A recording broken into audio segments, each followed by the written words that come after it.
নমস্কার বন্ধুরা, তোমরা সবাই তো নিশ্চয়ই খুব ভালো আছো। আমিও বেশ ভালো আছি। দেখো, এখানে এই চ্যানেলে তোমরা যারা প্রত্যেকেই আসো তাদের একটাই উদ্দেশ্য থাকা উচিত, সেটা হচ্ছে সফল, সুখী এবং স্বাস্থ্যকর জীবন যাতে কাটাতে পারো সেটা।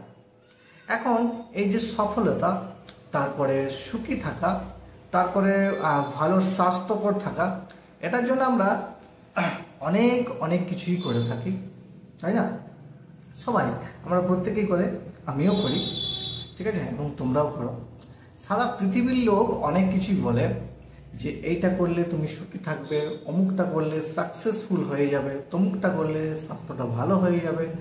এত এত আমরা জ্ঞান দিই আমাদের মতো ইউটিউবাররা, যে বেশিরভাগ মানুষরাই অনেক সময় কনফিউজড হয়ে পড়ে।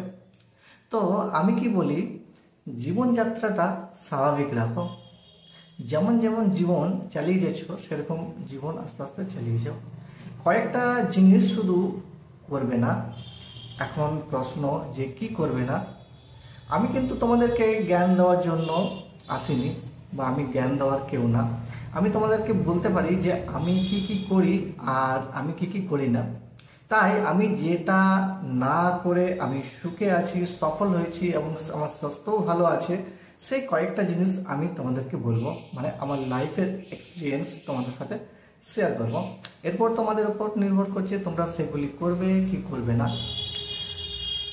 আমি যেসব জিনিস কখনোই করি না, তার মধ্যে সবচেয়ে প্রথম হচ্ছে ঘুম ভেঙে গেলে আমি বিছানায় কখনোই পড়ে থাকি না। ঘুম ভেঙে গেলে বিছানায় পড়ে থাকি না, এটা খুব ইম্পর্টেন্ট কথা, ভেবে দেখবে। দেখো, আমাদের এই যে পুরো এনার্জি, আমাদের যে বডির এনার্জি, পুরো সিস্টেমটার সঙ্গে আমাদের কিন্তু সেটা যোগ হচ্ছে। আমাদের সৌরজগতের সূর্যের যে ওঠা নামার কারণ, সেটা কিন্তু সূর্যের ওঠা নামা এবং সূর্যের অস্ত যাওয়ার উপর নির্ভর করে। এখন বেশিরভাগ যারা ইয়াং মানুষরা রয়েছে না, তারা মনে করে শুয়ে থাকাটা একটা খুব লাক্সারি জীবন, খুব আরাম পাচ্ছি, তাই না? খুব আরাম পাচ্ছি, আমারও মনে হয়, হচ্ছিল আগে, এখন হয় না। আসলে শুয়ে থাকলে তো কিছু করতে হয় না, এবং কিছু না করাটা হচ্ছে একটা দারুণ আরাম। বা কিছু না করাটা বেঁচে থাকা নয়, কিছু না করাটা হচ্ছে মৃত থাকা। কিছু না করাটা হচ্ছে আলসেমি। আলসেমির পিছনে ওই একটাই রিজন, যে আমাকে কিছুই করতে হচ্ছে না। কিন্তু ভাই, আজকে যে তুই শুয়ে থাকলি, কালকে যে তুই শুয়ে থাকলি, তোর যখন বয়স হয়ে যাবে, ধরুন 65+ হয়ে গেছে, তখন কি করবি? তখন কি শুয়ে থাকবি? কে কেয়ার করবে তখন? কে কেয়ার নেবে? আমরা যারা যারা সূর্য ওঠার পরেও আর ঘুম ভাঙার পরেও বিছানায় পড়ে থাকি, তারা একবারও কিন্তু এটা ভাবি না যে আজকে আমি বিছানায় পড়ে রয়েছি, ঠিক আছে, কালকে যখন আমাদের একটা সাপোর্ট সিস্টেম থাকবে না, তখন আমার কি হবে?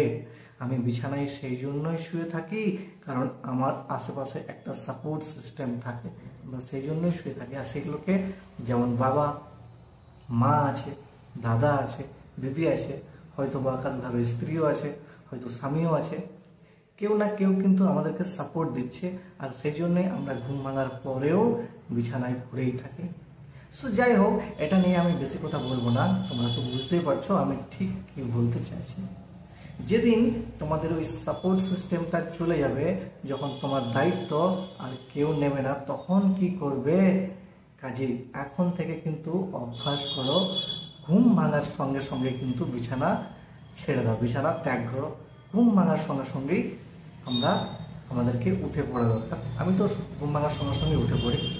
আরও একটা জিনিস যেটা আমি করি, আমি সেটা করি না, সেটা হচ্ছে যে বিছানা সঙ্গে সঙ্গেই সেটা যুক্ত। আমি ঘুম আমার ভেঙে গেলে আমি কিন্তু সেই জায়গায় আমি কিন্তু থাকি না, বা কোনো একটা চেয়ার দেখলে বা কোনো একটা জায়গাতে কিন্তু আমি বসে পড়ি না, বা দেয়াল দেখলে আমি কিন্তু হেলান দিয়ে পড়ি না। কেন কেন করতে যাবো? কারণ নামাজ পড়ি তো, ঠিক আছে, আমি দেওয়ালে হেলান দিয়ে দাঁড়াবো কেন? আমি একটা কোথাও কিন্তু আমি দাঁড়াবো না। আমি ওই চেয়ারের উপরেই আমি কেন নির্ভর করব? আমার ওজনটাকে আমি কেন ওখানে দিয়ে দেবো বা ভর করে ওখানে দাঁড়াবো? আমি কি শরীরে উইক? আমি কি অসুস্থ রয়েছি নাকি? কাজে এই কাজটা কিন্তু আমি করি না। 3 নম্বর পয়েন্ট কি না, 3 নম্বর আমি কি করি না, আমি কখনোই কিন্তু ঠান্ডা জল খাই না, ঠান্ডা জল পান করি না, কখনোই আমি ঠান্ডা জল খাই না। আমি সারাদিন কিন্তু হালকা উষ্ণ গরম জল বা গরম জল খাই। কেন বলো তো? খুব সোজা, কারণ আমাদের পেটে থাকে হজম করার জন্য জঠর অগ্নি বা যে আমাদের পেটে জঠরের আগুন, সেটা একটা টেম্পারেচার থাকে। আমরা যখনই কিছু ঠান্ডা খাই সেই টেম্পারেচারটাকে, সেই আগুনটাকে কিন্তু সেই ঠান্ডা জল শান্ত করে দেয়, মানে অগ্নিটাকে নিভিয়ে দেয়। তার ফলে কি হয় না, যখন আমরা কোনো আইসক্রিম খাই বা কোনো সফট ড্রিঙ্কস খাই বা কোনো ঠান্ডা জল খাই, সেটার সঙ্গে সঙ্গে এটা করা একটা অত্যন্ত বোকামি। কারণ খাবারের পরে আমাদের যে লাঞ্চের পর বা ডিনারের পর যখন আমরা ঠান্ডা আমরা খাই, আমাদের জঠরের অগ্নি কিন্তু নেমে যায়, আমরা সেটাকে দাবিয়ে দিই। সেটা সেটা সেটার ফলে কি হয় না, আমাদের হজম কম হয়, কনস্টিপেশন হয়ে যায়, কোষ্ঠকাঠিন্য হয়ে যায়, ঠিক আছে, খাবারটা ঠিক মতন হজম হয় না। তো আমি কি বললাম যে আমি কিন্তু ঠান্ডা জল খাই না, কিন্তু তুমি কখনো কখনো সেটা অবশ্যই খেতে পারো, যেমন আইসক্রিম বা ঠান্ডা কিছু পানীয় খেতে পারো। আমি বলছি না যে রেগুলার সেগুলো করতে হবে, সেটা আমি কখনোই বলবো না। প্রথমে আমি কি বললাম যে ঘুম ভাঙার সঙ্গে সঙ্গে আমি বিছানায় পড়ে থাকি না, বা সোফা বা কোনো চেয়ার পেলে বা কোনো দেয়াল দেখলে আমি সেটাতে হেলান দিই না, দাঁড়াই না, এবং সেটার উপর কোনো শুয়ে পড়ি না, এটা আমি করি না কখনোই, ঠিক আছে। আমার শরীরটাকে আমি কিন্তু পায়ের ওপর ভর করে রাখি, চলাফেরার মধ্যে আমি থাকি। এটা গেল 3 নম্বর পয়েন্ট, যেটা আমি বললাম যে ঠান্ডা আমি কিছু খাই না। এরপর আরও আছে যে আমি বাইরের খাবারও কিন্তু খাই না। এটা বলাটা ভুল হবে যে আমি বাইরের খাবার কিছু খাই না। আমি বাইরের খাবার মানে অত্যন্ত কম খাই। আমি কোনো রেস্টুরেন্টে যদি যাই তাহলে সেই রেস্টুরেন্টের খাবার খুব কম পরিমাণে খাই। আমি ফাস্ট ফুড অত্যন্ত কম খাই। তার মানে আমি এগুলোকে যে একেবারেই খাই না সেটা কিন্তু আমি কখনোই বলিনি। এখনকার ট্রেন্ডই হচ্ছে সবসময় ওই যে বাইরের খাবার খাওয়া, সবসময় জাঙ্ক ফুড খাওয়া, সবসময় ফাস্ট ফুড খাওয়া। এগুলি কিন্তু আমি কখনোই করি না, এটা হচ্ছে আমার না করার লিস্টে। 4 নাম্বার, আমি কি বললাম যে আমি কখনো জাঙ্ক ফুড বা ফাস্ট ফুড খাই না, কিন্তু ব্র্যাকেটে আমি বলেছি যে মাঝে মাঝে খাই, সব করে খাই, কিন্তু এটা আমার রেগুলার অভ্যাস নয়। এটা হয়তো অনেকেরই রেগুলার অভ্যাস নয়, কিন্তু আবার অনেকেই রয়েছে যারা রেগুলার খায়। এটা গেল 4 নাম্বার। 5 নাম্বার কি না, 5 নাম্বার হচ্ছে আমি কিন্তু কখনোই এক জায়গায় 30 মিনিটের বেশি বসে থাকি না। মানে এই যেমন এখন এখানে বসে রয়েছি, এটা হয়তো কাজ করছি বলে বসে আছি, কিন্তু এরকম একটা জায়গাতে আমি অন্য কোনো জায়গাতে 30 মিনিট বসে পড়ি না। আমি একটু হেঁটে নিই বা একটু উঠে দাঁড়িয়ে নিই, একটু ঘুরে নিই, শরীরটাকে একটু চালিয়ে নিই। হ্যাঁ, আবার বলি যে এটা কি না, আমি 30 মিনিট হয়ে গেলে একটা জায়গায় কিন্তু স্থির বসে থাকি না, সেখানে আর বসে আমি সেখানে কি বলি একটু উঠে পড়ি, একটু দাঁড়িয়ে পড়ি, বা হাত পা একটু নাড়াই, পা নাড়াই, এসব করি। তার মানে আমি বলতে পারি যে আমি 30 মিনিট স্থির হয়ে একই জায়গাতে বসি না। সেটা অফিস হতে পারে, ব্যবসার জায়গা হতে পারে কোনো, বা অন্য কোনো যে কোনো কোথাও হতে পারে। সিনেমা হলে তো আজকাল আর যাওয়ার হয়ই না, কিন্তু আমি যখন সিনেমা দেখি বাড়িতে কোনো প্রাইম ভিডিও বা নেটফ্লিক্সে, তখনও কিন্তু আমি ওই কোনো সিনেমা একসঙ্গে পুরো সিনেমাটা দেখি না। ওই 15-20 মিনিট বা আধা ঘন্টা দেখলাম, তারপরে একটু ঘুরে এলাম বা একটু জল খেয়ে এলাম, ঠিক আছে, এরকম, বা একটু হেঁটে এলাম, একটু ঘুরে আসলাম, একটু শরীরটাকে একটু ঝাঁকিয়ে নিলাম, তারপর আবার হয়তো সিনেমাটা দেখা শুরু করলাম, আবার কিছুক্ষণ দেখে আবার ঘুরলাম। এগুলো এরকম করে থাকি, ঠিক আছে। এর পরের পয়েন্টটা খুব ইম্পর্টেন্ট, আমি কখনোই অনেক রাত পর্যন্ত জাগি না। আমি রাত পর্যন্ত যাই না, আমি পারি না। আমি সকালে, কারণ উঠতে হয় আমাকে 4টার সময়, তাই আমি অনেক, কারণ ভোরবেলা উঠে আমাকে মেডিটেশন করতে হয়, ধ্যান করতে হয়, প্রাণায়াম করতে হয়, এগুলো করে থাকি। কাজে আমাকে 4:30 থেকে 5টার মধ্যে উঠতেই হয়, ঠিক আছে। যে আমি যেটা করি না সেটা হচ্ছে আমি কখনোই দেরি করে কিন্তু ঘুমোই না। এটাই হচ্ছে আমার নেক্সট পয়েন্ট। এবং পরের পয়েন্ট এটার সঙ্গে খুবই সংযুক্ত, যেটা হচ্ছে যে আমি রাতের খাবারও কিন্তু আমি দেরি করে খাই না। রাতের খাবারটা দেরি করে খাই তাহলেও প্রবলেম। আমরা কিন্তু এই যে বাঙালিরা আমরা কি করি না, আমরা রাতের খাবার মানে রাত 10টা, 11টা, 12টা, মানে এরকম খাবার খাই, পেট ভরে একদম পুরো, যতক্ষণ না একদম ঢেকুর উঠে ততক্ষণ পর্যন্ত পুরো খেয়েই যাচ্ছে, তারপর খেয়ে নিলাম পেট ফুল করে, তারপর বিছানায় গিয়ে পড়লাম। এই কিন্তু একেবারে অত্যন্ত অস্বাস্থ্যকর একটা স্বভাব। এটা ওই রাতের খাবারটা ওই সন্ধ্যাবেলাতেই কিন্তু খাওয়া দরকার।